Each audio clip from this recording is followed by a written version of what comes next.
Eu tenho um Deus que não vai deixar essa luta me matar, o desespero me tomar. Por mais pressão que esteja a situação, o controle ainda está na palma de suas mãos. O choro dura uma noite, mas a alegria ela vem pela manhã. Eu creio, eu creio. O choro dura uma noite, mas a alegria ela vem pela manhã. Eu creio, eu creio. Levante as suas mãos e diga comigo, vai. Ainda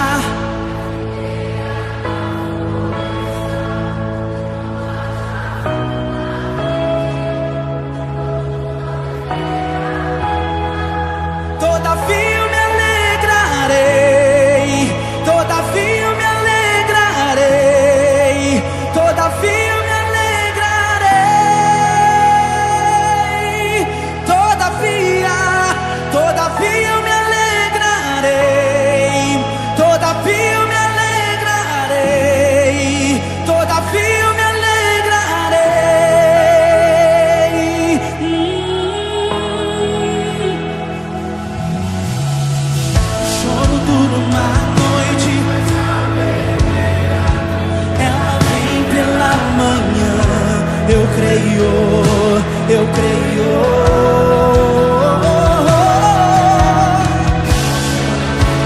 O choro dura uma noite. Eu creio, eu creio. Levante as suas mãos e diga: ainda que a figueira não floresça, que não haja fruto na vide, e o produto da oliveira minta, todavia eu me alegrarei, todavia eu me alegrarei, todavia eu me alegrarei, ainda que a figueira não floresça, ainda que a figueira não floresça, que não haja fruto na vide, e o produto da oliveira minta, todavia eu me alegrarei, todavia eu me alegrarei. Só você que acredita que tem alegria, levante as suas mãos e comece a adorar esse Deus que é todo poderoso.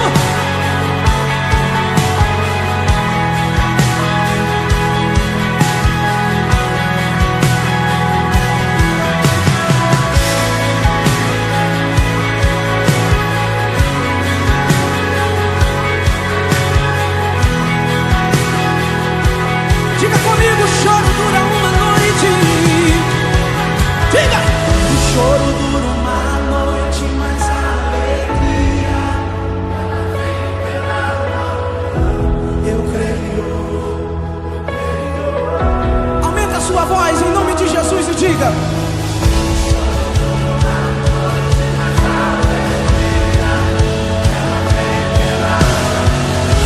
eu creio, eu creio. Diga comigo, vai!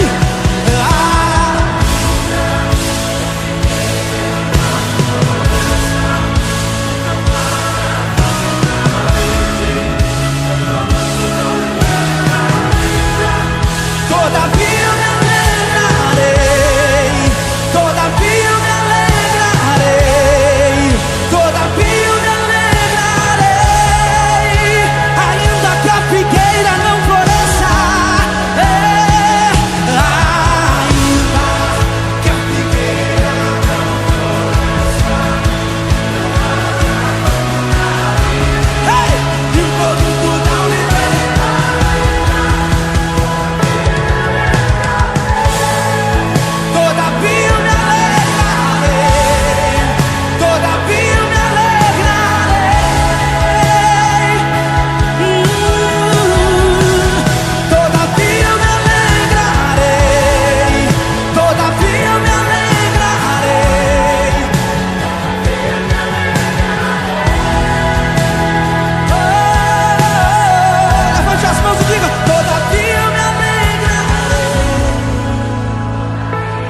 Aplauda o Senhor aí, gente!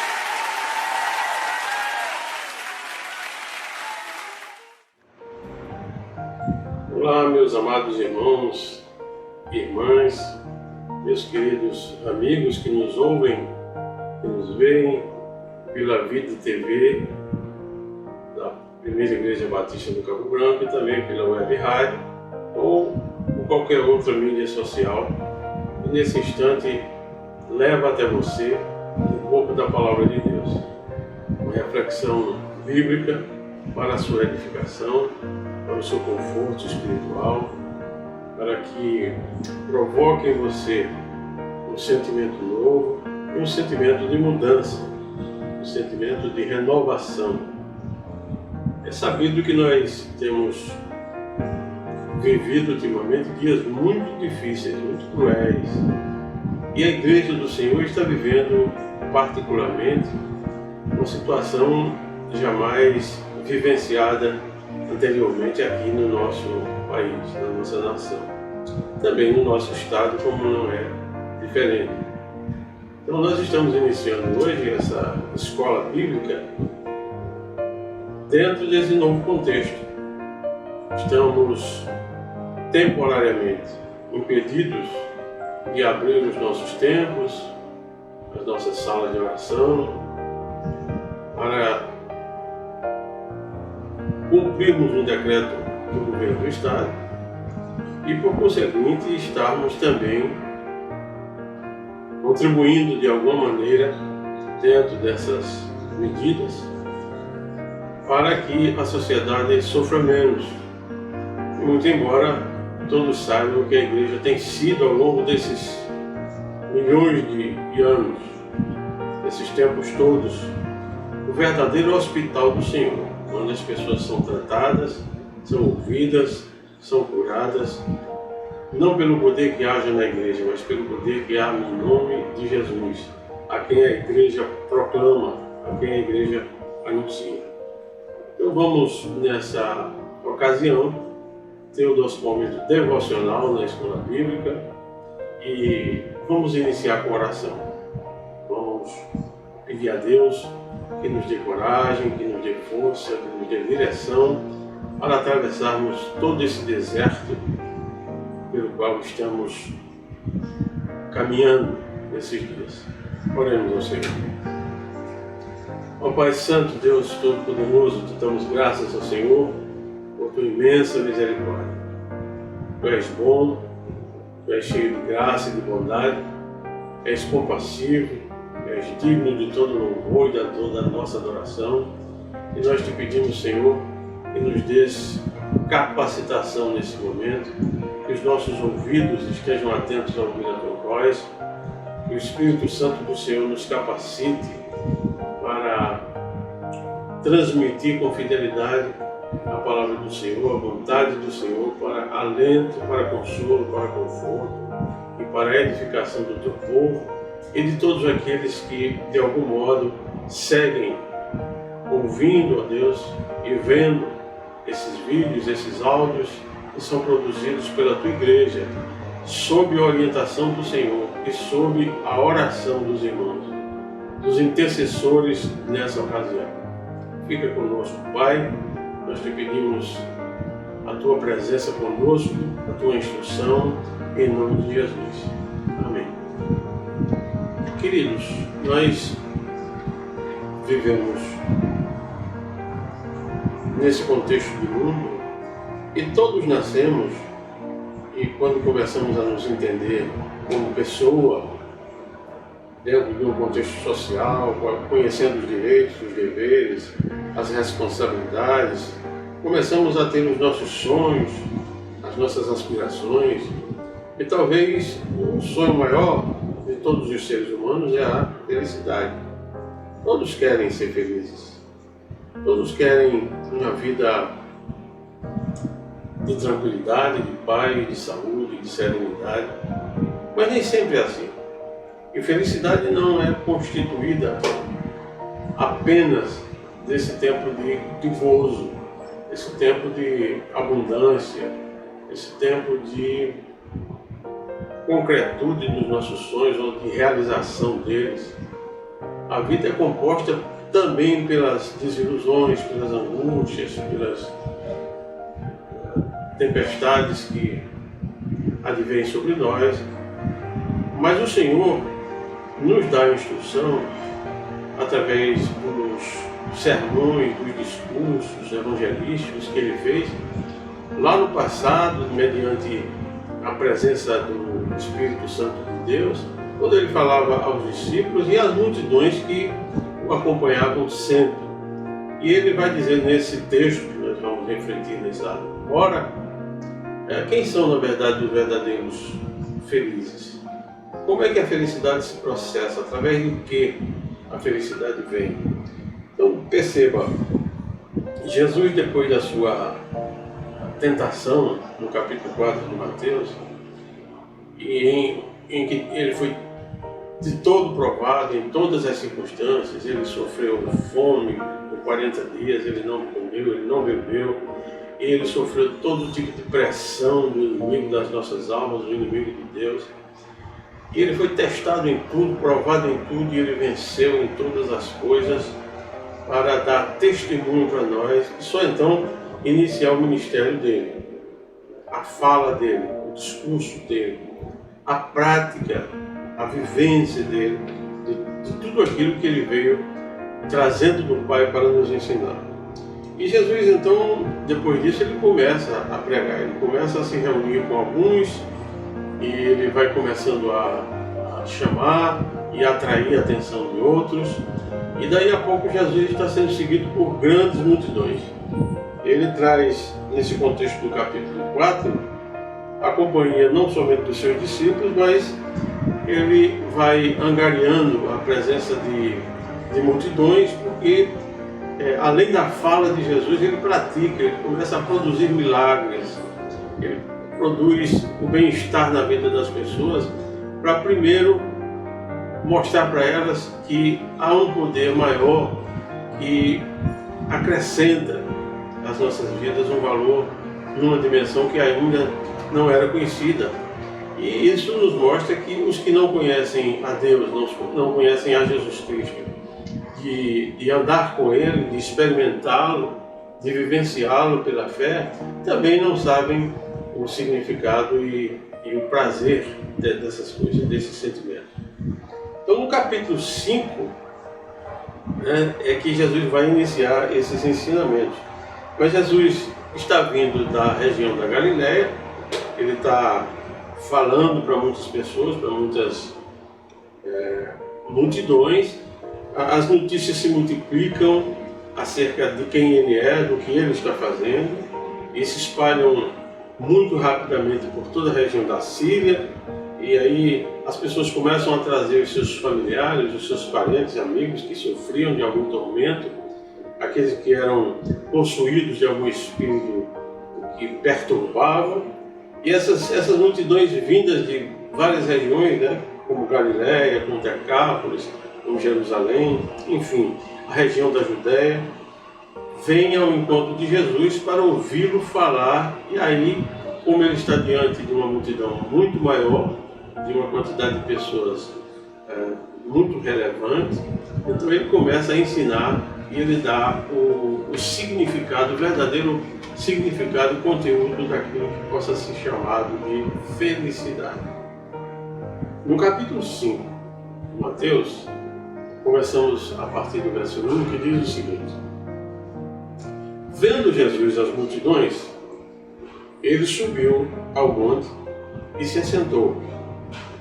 Seus discípulos aproximaram-se dele e ele começou a ensiná-los, dizendo. Então Jesus vai começar agora a mostrar para os seus discípulos uma metodologia de vida, um ensino, uma forma nova de como olhar para a vida, de dar sentido à vida, de ver a vida pelos olhos e pelas lentes do próprio Criador. Então veja como vai mudar concretamente a vida não só dos discípulos, mas das multidões que ouviam Jesus. Então ele diz: bem-aventurados os pobres de espírito. E quando ele diz, bem-aventurados os pobres de espírito, ele está falando exatamente aqueles que têm humildade de coração, aqueles que são simples de coração. Porque às vezes você pode ter muitos bens, ser uma pessoa de muitas posses e ter um coração absolutamente pobre. Pobre de doação, pobre de reconhecimento, pobre de ensinamento acerca de quem é o outro para você, do que significa o outro.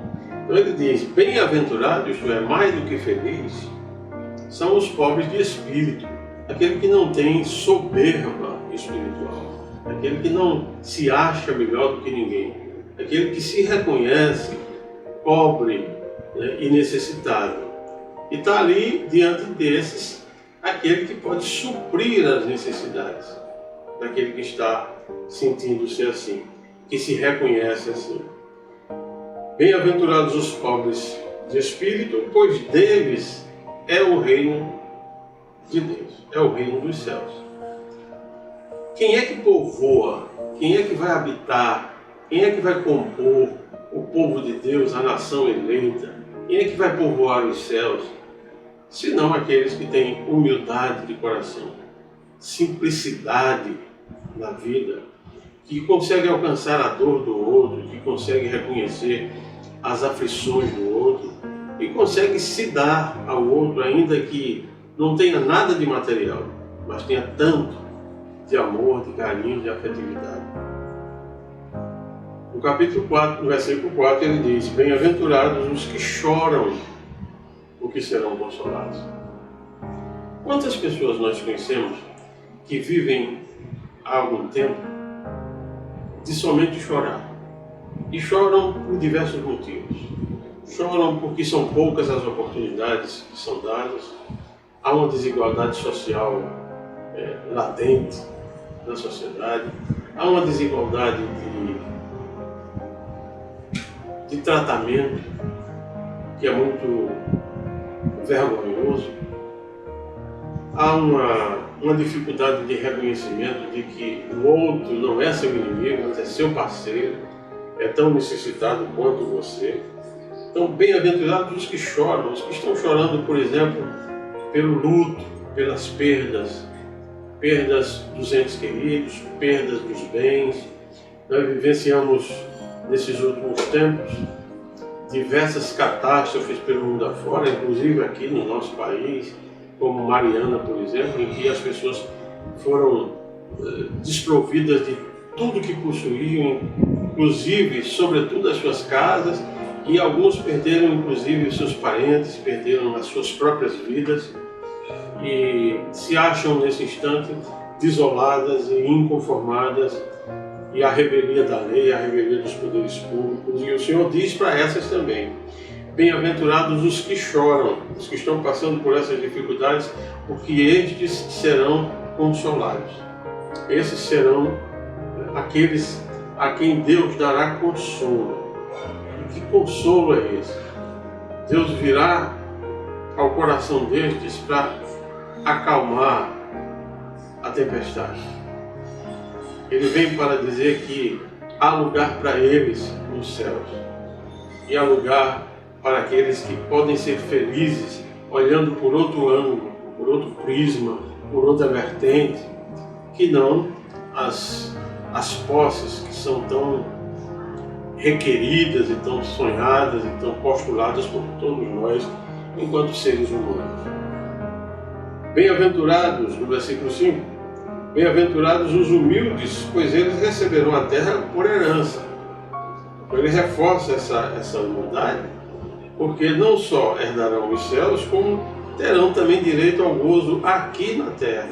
Eles viverão paz aqui na terra, mesmo em meio a tantas aflições e a tantas dificuldades. Bem-aventurados os humildes, pois eles receberão a terra por herança. Desde o passado, a gente sabe pela leitura bíblica do Antigo Testamento que Deus sempre fez isso. Ele sempre deu ao seu povo aquilo que ele havia prometido. Aliás, a grande promessa de Deus no Antigo Testamento é de levar o seu povo a essa terra prometida, a essa terra desconhecida, a essa terra onde todos iam saber que nela manava leite e mel, isto é, nesta terra todos teriam liberdade, teriam direito à alimentação, direito ao reconhecimento, e isso é uma figura de linguagem, isso é uma pequena amostra do que Deus vai fazer através de Jesus Cristo, nos mostrando a terra prometida, a nova Jerusalém, que virá dos céus, que virá do alto. E essa aqui só pode ser possuída por aqueles que têm bom coração, por aqueles que são pobres de espírito, por aqueles que são bem-aventurados, porque chorando foram consolados, pela humildade que eles professam, que eles vivem. No versículo 6 ele diz: bem-aventurados os que têm fome e sede de justiça. Ah, irmãos, quanta injustiça nós vemos nesses últimos dias no mundo inteiro. Injustiça contra o trânsito das pessoas de um país para outro, muita gente querendo fugir da sua pátria, não por desejo de abandonar a sua terra, os seus patrícios, mas pela truculência dos governos, pela falta de liberdade nos seus países de origem, e não tem sequer, não recebem a atenção de países vizinhos que impedem, que criam muros, que criam barreiras, que criam impedimentos para que essas pessoas transitem de um universo para outro, de um país para outro. Então, quanta injustiça nós vemos contra os pobres, quanta injustiça nós vemos de pessoas perdendo o seu emprego, porque a primeira iniciativa que se vem quando se quer lucro é diminuir a quantidade de trabalhadores nas obras, para que o lucro seja ainda maior. Ele diz: bem-aventurados que têm fome e sede de justiça, porque eles serão satisfeitos. Isto é, a justiça pode tardar, mas ela virá. O Senhor satisfará o desejo do coração daqueles que o buscam, que o querem encontrar de profundo coração, de desejo muito ardente, voluntário, perfeito. No versículo 7, ele diz: bem-aventurados, isto é, mais do que felizes, são os misericordiosos, porque eles obterão misericórdia. Veja que há aqui uma explicação muito importante sobre o plantio e a colheita. Você não pode receber aquilo que você jamais deu. Então, quando a gente dá amor, é normal, é natural que a gente receba carinho, afeto, amor, atenção. Então, se você tem misericórdia dos outros, você age com misericórdia, certamente você colherá de Deus a misericórdia também. Lembra da oração do Pai Nosso, quando Jesus Cristo estava ensinando aos seus discípulos? Ele disse: perdoa os nossos pecados como nós perdoamos os outros, assim como Deus há de nos perdoar. É do mesmo modo, é um caminho de mão dupla. Se nós perdoamos, nós receberemos perdão. Se nós nos doamos, certamente os outros se doarão para nós. Aqui e ali a gente encontrará essa reciprocidade. E isso é uma das formas de sermos felizes. Os misericordiosos, portanto, eles obterão, eles alcançarão misericórdia. Bem-aventurados os puros de coração, pois verão a Deus. Para ver Deus, para encontrar Deus, e as pessoas comumente perguntam: onde está Deus? Onde eu posso encontrar Deus? Onde Deus pode estar, que eu possa vivenciá-lo, que eu possa vislumbrá-lo? Deus está no humilde, Deus está no quieto, no pacífico, naquele que é provedor, naquele que é satisfeito com a justiça, porque recebe justiça, daquele que pratica a justiça, daquele que pratica o amor, daquele que tem misericórdia. Enfim, os que são puros de coração, que não agem por maldade, que não agem influenciados pelo discurso desse mundo, pela aparência desse mundo, mas agem pelo descrito por Deus, aquilo que é manifesto através do próprio Jesus Cristo. Era isso que encantava as multidões. É isso que ainda hoje encanta as multidões, que encanta os escritores, que encanta os pintores, compositores. É isso que inspira muita gente. Jesus é estudado de forma assim, muito abrangente, profunda, por todas as ciências, a filosofia, a psicologia, a sociologia. Jesus é sempre estudado. Mas não foi para isso que Jesus veio. Jesus veio ensinar o amor. Jesus veio nos indicar o caminho para a salvação. Ele veio nos dizer que Ele próprio é o nosso Salvador. E que a gente, desejando ir a Deus, só tem um caminho. Só teremos um caminho. É indo a Ele, o próprio Jesus. Ele disse: eu sou o caminho, a verdade e a vida, e ninguém vem ao Pai senão por mim. Verso 9. Ele diz: bem-aventurados os pacificadores, pois serão chamados filhos de Deus. Os filhos de Deus são pacíficos por natureza, porque eles recebem uma nova natureza. Os que estão em Cristo são novas criaturas. As coisas antigas perderam a validade. Todas elas se fizeram novas. Novo pensar, novo olhar, nova atitude, nova postura, novo caráter, a personalidade renovada, a personalidade desprovida de más intenções, de malignidade. Bem-aventurados os pacificadores, porque serão chamados filhos de Deus. O que a gente vê comumente é que as pessoas dizem em alto e bom som: todos somos filhos de Deus. E isso não é a realidade das Escrituras. Nós somos sim todos criaturas de Deus.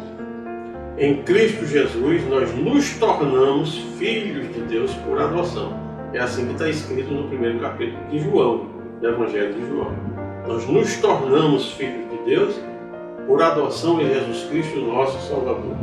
Portanto, ele diz que os pacificadores serão chamados filhos de Deus. Quando nós nos tornamos filhos de Deus por adoção, porque reconhecemos que Jesus é o nosso Salvador, virá sobre nós a paz. E o próprio Jesus é quem dizia: eu vos dou a minha paz, não a dou como o mundo a dá. E a paz do Senhor é aquela que transcende, que vai além do entendimento humano. No verso 10 ele diz: bem-aventurados os perseguidos por causa da justiça, pois deles é o reino dos céus. Quanta gente que vive hoje a atrocidade da falta de reconhecimento dos seus próprios direitos, que a justiça não faz a correta atuação dos valores de cada pessoa. Não quer. Portanto, não se desespere se porventura você está sofrendo perseguição, injustiça, porque a palavra de Deus é bastante clara. Nesse ensino de Jesus, ele diz isso: bem-aventurados os perseguidos por causa da justiça, porque deles é o reino dos céus.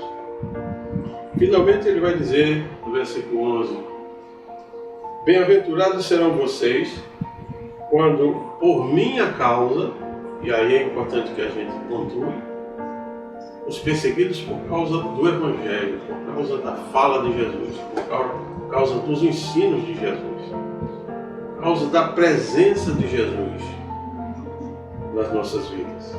Bem-aventurados serão vocês quando por minha causa os insultarem, os perseguirem e levantarem todo tipo de calúnia contra vocês. Alegrem-se e regozijem-se, porque grande é a sua recompensa nos céus, pois da mesma forma perseguiram os profetas que viveram antes de vocês. O que a gente vê acontecendo hoje é uma réplica, uma repetição daquilo que vem acontecendo desde que Deus criou o mundo.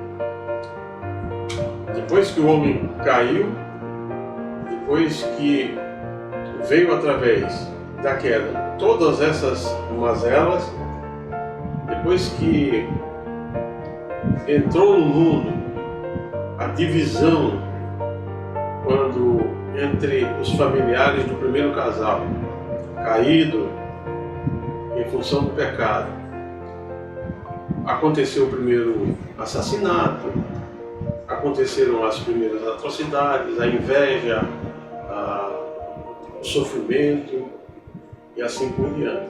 Desde aquela época que nós somos perseguidos pelo adversário das nossas almas, o adversário do Senhor.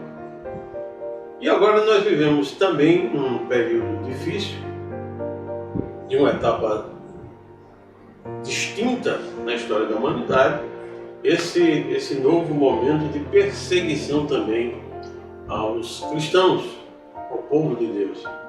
Então o que ele diz, o que Jesus nos diz e assegura, é que nós devemos nos alegrar, isto é, devemos ter paz no coração e regozijo, porque grande será a recompensa nossa nos céus.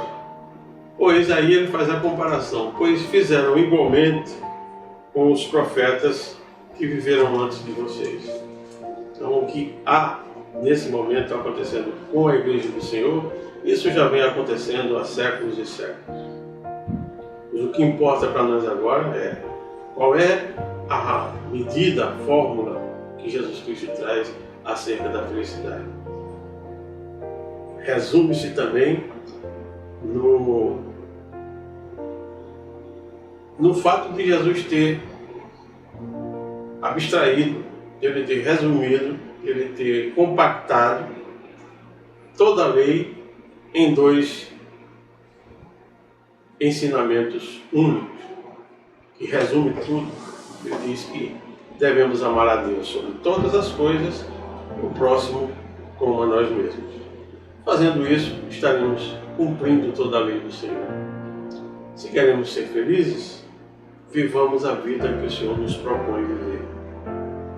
O desejo do meu coração é que você tenha recebido essa mensagem, essa reflexão, e comece a, paulatinamente, replicá-la em sua vida e vivenciá-la com a companhia de outros, na companhia de outros. A Igreja do Senhor está viva como nunca, crescente como nunca. Portanto, Deus abençoe a sua vida, Deus abençoe o nosso Estado, Deus abençoe a pátria brasileira, Deus abençoe o mundo inteiro, em nome e para a glória de Jesus. Amém.